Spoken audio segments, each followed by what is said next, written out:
बच्चों को डायपर की समस्याएं हैं, किशोरों में हार्मोनल समस्याएं हैं, मध्यम उम्र के लोगों पर संकट हैं, बुढ़ापा दवाइयों के हवाले है। इसके बहुत सारे आयाम हैं। ये सब चीजें आपके खिलाफ काम करेंगी, आपकी अपनी बुद्धि आपके खिलाफ काम करेगी। और किशोरावस्था यानी वे वाकई एक अवस्था से दूसरी में बदल रहे हैं। एक साधारण सी बात यह है, किशोरों के जीवन में ऐसा होना जरूरी है।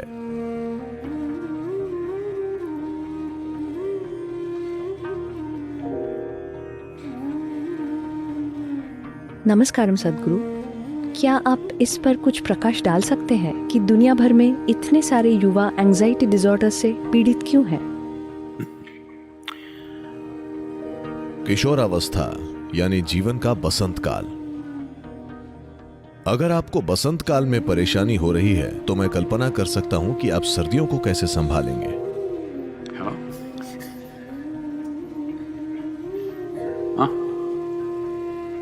It's a springtime of life. ये जीवन की वसंत ऋतु है, जब हर चीज में बहुत ऊर्जा हो, जब शरीर बेहतरीन रूप में हो। अगर आपको जीवन के उस हिस्से में परेशानी हो रही है तो मैं कल्पना कर सकता हूं कि आप बाकी का जीवन कैसे संभालेंगे। बात सिर्फ किसी एक उम्र की नहीं है। शायद कुछ खास लोगों पर रिसर्च हो रही है, पर बच्चों को डायपर की समस्याएं हैं, किशोरों में हार्मोनल समस्याएं हैं, मध्यम उम्र के लोगों पर संकट हैं, बुढ़ापा दवाइयों के हवाले है। जब आप जवान थे तब आपने किसी गली से ड्रग्स लिए, अब बुढ़ापे में आप काउंटर से ले रहे हैं।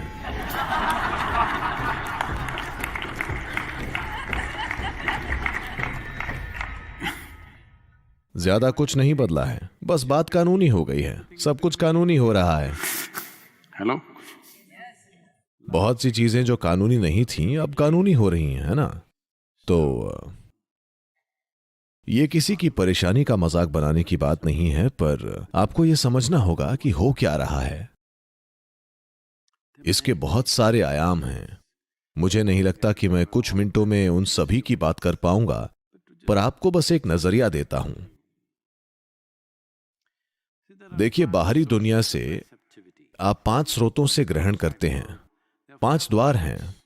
आपकी आंखें, आपकी सुनने की शक्ति, आपकी सूंघने, चखने और स्पर्श की शक्ति। जीवन का सबसे सरल पहलू यह है, मूल रूप से आपकी आंखें 12 घंटे उजाला, 12 घंटे अंधेरे के लिए बनाई गई हैं। स्टारलाइट या चांदनी ठीक है। अब जीवन में जितने पल भी आप जगे हैं, रोशनी आ रही है, अंधेरा बिल्कुल नहीं है। और आवाजें, जरा कल्पना कीजिए कि आप यहीं रहते हैं। यहां आज भी ऐसा ही है। अगर आप आश्रम में रहते हैं तो सब कुछ शांत होता है। अगर आप यहां रहते तो बस कभी कभी कोई आवाज होती है, वरना आमतौर पर शांत। कुछ कीड़े शोर करते रहते हैं, ये वो, बस और कुछ नहीं। अभी 24 घंटे कुछ चल रहा है। गाड़ियां चल रही हैं। अमेरिका में हर जगह हमेशा कोई मशीन गूंजती रहती है। ये ऐसा है, अगर मैं यहां 6 या 8 हफ्ते की यात्रा करता हूं तो ऐसा लगने लगता है It becomes like boom, something is going on in any. जैसे कुछ चल रहा है। किसी भी इमारत में बैठिए, कुछ न कुछ चल रहा होगा। भारत में आश्रम वापस जाने पर अगर मैं बैठ जाऊं तो बस स्थिरता होती है, बिल्कुल स्थिरता। आपके सिस्टम पर उसका जबरदस्त असर होता है। पर यह भनभनाहट जो चल रही है, देखो यहां भी चल रही है। मैं अभी भी अपनी बात पर टिका हूं, पर मुझे पता नहीं, शायद मुझे बताए बिना वहां पहले ही लगा चुके होंगे एसी। मैंने कहा था आश्रम में, कॉटेज में एयर कंडीशनर नहीं होंगे। मैं ऐसा इसीलिए कह रहा हूं कि आप एक योग केंद्र में आते हैं क्योंकि आप Bring your system to a certain level of. अपने सिस्टम में एक तरह की स्थिरता और संतुलन लाना चाहते हैं, क्योंकि संतुलन के बिना आपके पास चाहे जितनी भी प्रतिभा हो, बुद्धि हो, क्षमताएं हो, संतुलन के बिना आप कुछ नहीं हैं। ये सब चीजें आपके खिलाफ काम करेंगी, आपकी अपनी बुद्धि आपके खिलाफ हो जाएगी। तो हर समय ध्वनि और गूंज मौजूद है। जैसे कि ये काफी नहीं है, लोग हेडफोन पहने हुए हैं और हर समय Dang, dang, dang, dang. They call it music, but वो इसे संगीत कहते हैं। पर संगीतकार संगीत बजाने की जहमत नहीं उठाते। आपके कानों में बस मशीनें हल्ला करती रहती हैं हर समय। ठीक है, शायद ये आपके आसपास के लोगों को सुनने से बेहतर हो। शायद आपको लगता है कि ये आपके आसपास के ऑटोमोबाइल शोर से बेहतर है। non-stop. पर ध्वनि का लगातार असर और रोशनी का नॉन स्टॉप असर और कई दूसरी चीजों का लगातार असर, ये सभी पर असर करता है। और किशोरावस्था यानी कि वो वाकई जल्दी से एक अवस्था से दूसरी अवस्था में बदल रहे हैं, ये वो समय है जब एक बहुत ही स्थिर माहौल होना चाहिए। ज्यादातर लोगों के पास इतना स्थिर माहौल नहीं होता। एक बात है वो अलग अलग चीजें जिनके बारे में मैं बता चुका हूं। परिवार के हालात भी स्थिर नहीं होते, माता पिता भी चिल्लाते रहते हैं। हेलो, हाँ ऐसा है, क्योंकि हर फिल्म, हर टेलीविजन शो, घर में बस यही चीजें देखी जा रही हैं। अगर आप गुस्से में हैं तो आपको चिल्लाना होगा, आपको दरवाजा पीटना होगा, और कोई इंसान न मिले तो कम से कम किसी चीज को पंच करो और तोड़ दो। ये चीज आम होती जा रही है। सभी सोचने लगे हैं कि अपनी भावनाएं संभालने का यही तरीका है। Hello? तो उदाहरण स्थापित हो रहे हैं। लोगों को लगने लगा है कि भावनाएं ऐसे ही संभाली जाती हैं। नहीं, अगर आपकी भावनाएं कंट्रोल से बाहर हो रही हैं तो चुपचाप रहें, आंखें बंद करके बस एक जगह बैठ जाएं। हाँ, यह है अपनी भावनाओं को संभालने का सही तरीका। जब भावना कंट्रोल से बाहर होने लगे तो बस अपना मुंह बंद करें, आंखें बंद करें और एक जगह बैठ जाएं। बाकी दुनिया को न बिगाड़ें। Hello?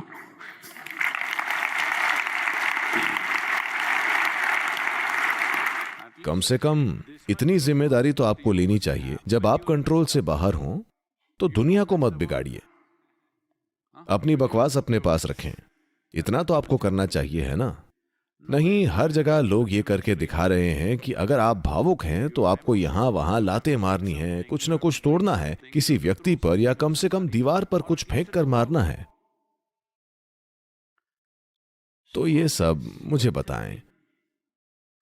मान लीजिए कि कोई टेलीविजन और सिनेमा नहीं होता, तो आपने अपने जीवन में कितनी बार किसी को गोली मारते देखा होता।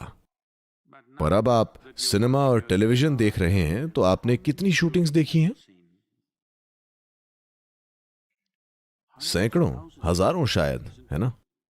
आपको लगता है कि इसका कोई असर नहीं होगा।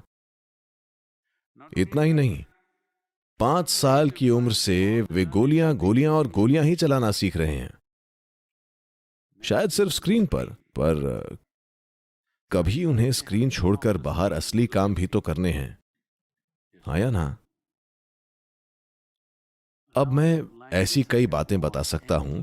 इस मॉडर्न लाइफ के नाम पर हम ऐसी अनगिनत चीजें कर रहे हैं और जीवन को बिगाड़ रहे हैं। सिर्फ किशोर ही नहीं, हर इंसान इंजन बन गया है, क्योंकि किशोर अभी भी आपके साथ हैं, इसीलिए आप शिकायत कर रहे हैं। माता पिता शिकायत कर रहे हैं क्योंकि बच्चे अभी भी उनके साथ हैं। जब वे बाहर जाते हैं तो उनके पति पत्नी शिकायत करते हैं, उनकी कोई नहीं सुनता। Hello? यही गधे बाहर जाकर शादी कर लेते हैं और बच्चे पैदा करते हैं। हेलो, हाँ या ना? शायद उम्र के साथ अगर वे थोड़े कम ऊर्जावान हो जाते हैं या कम से कम शाम में शराब पीते हैं और लंबी नींद में चले जाते हैं, या तो वे कहीं बाहर पैसे कमाते हैं और जब वे घर आते हैं लंबी नींद में चले जाते हैं। ऐसे में सभी सुरक्षित हैं। पर यह जीवन चलाने का तरीका नहीं है। अगर आप जबरदस्त तरह से जीवंत हैं, You should not be damaging to any life around you. That's life. Hello? तो भी आपको आसपास के किसी भी प्राणी के लिए खतरा नहीं बनना चाहिए। यही जीवन है। अगर आपके खतरा ना बनने का इकलौता तरीका नशा है तो ये एक अच्छा जीवन नहीं है। हेलो। अब ये जीवन का एक ऐसा चरण है जब बदलाव बहुत तेजी से हो रहे हैं। जो भी असर धरती के हर जीव पर पड़ते हैं, सिर्फ मानव जीवन पर नहीं, धरती के हर प्राणी पर, शायद किशोरों पर वे असर थोड़े ज्यादा पड़ते हैं, या शायद आप जितने ही पड़ते हैं। बात सिर्फ यही है कि आपको लगा वे आपके छोटे से प्यारे बच्चे हैं, पर अब वे जेनेटिक गुण दिखा रहे हैं।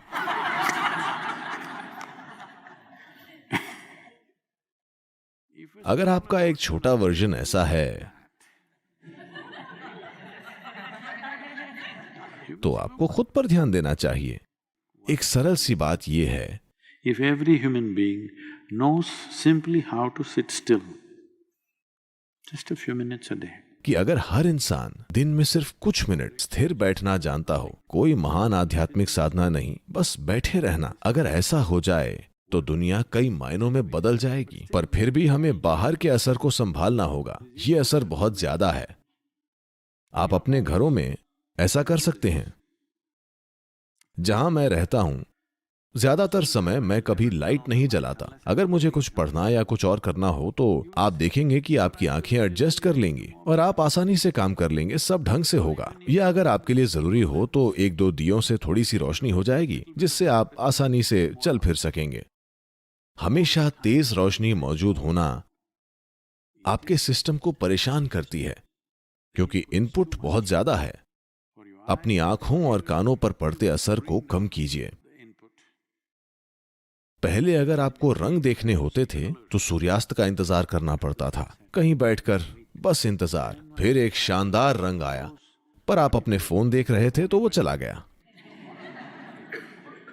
but today you turn on the television, पर आज आप टीवी चलाते हैं तो ब्रह्मांड का हर रंग आपकी ओर फेंका जा रहा है लगातार। इनका बहुत गहरा असर होता है। रोशनी, आवाज और रंग। अगर आप अपने और अपने बच्चे के जीवन में बाहरी असर को कम कर देते हैं, किसी न किसी तरह से, जो भी जरूरी है वो करें, आप देखेंगे कि बच्चे बहुत ज्यादा संतुलित तरीके से बड़े होंगे। ये एक सरल सी चीज है जो आप कर सकते हैं। किशोरों के जीवन में आपको लाना होगा थोड़ा सा हठ योग, जिससे ज्यादातर किशोर अपने जीवन के इस चरण को आसानी से पार कर लेंगे।